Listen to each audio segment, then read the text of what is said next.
ਰੋਟੀ ਚੈੱਕ ਕਰਨੇ ਲਈ ਆਉਂਦੀ ਜਦੋਂ ਐਕਸੈਪਟ ਨਹੀਂ ਕਰਨਗੇ ਨਾ ਅਰਸ਼ਦ ਤੁਸੀਂ ਉਹ ਕਿਸੇ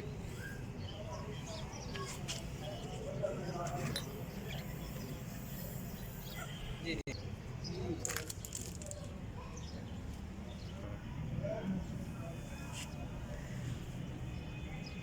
ਛੱਤਾਂ ਵਾ ਆ ਗਏ ਤੇ ਨਾਲੇ ਤਾਂ ਸਾਡੀ ਫੈਕਟਰੀ ਹੈ ਨਾ ਮੈਨੂੰ ਵੇਖਿਆ ਅੱਗੇ ਕਾਰ ਕਰੀ ਜਾ ਰਿਹਾ ਸਾਡੀਆਂ ਗੱਲਾਂ ਨੂੰ ठीक आता ना मैंने नहीं तो तू लगा री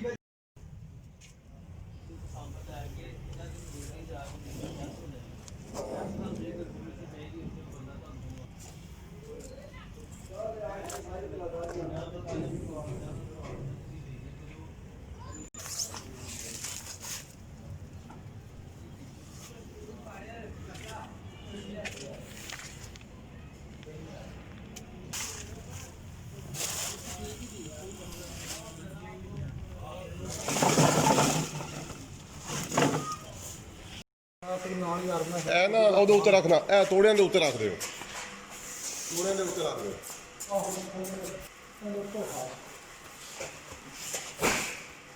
ਫਰਾਦੀ ਹੋਣਾ ਹੁੰਦਾ ਨਾ ਕੰਮ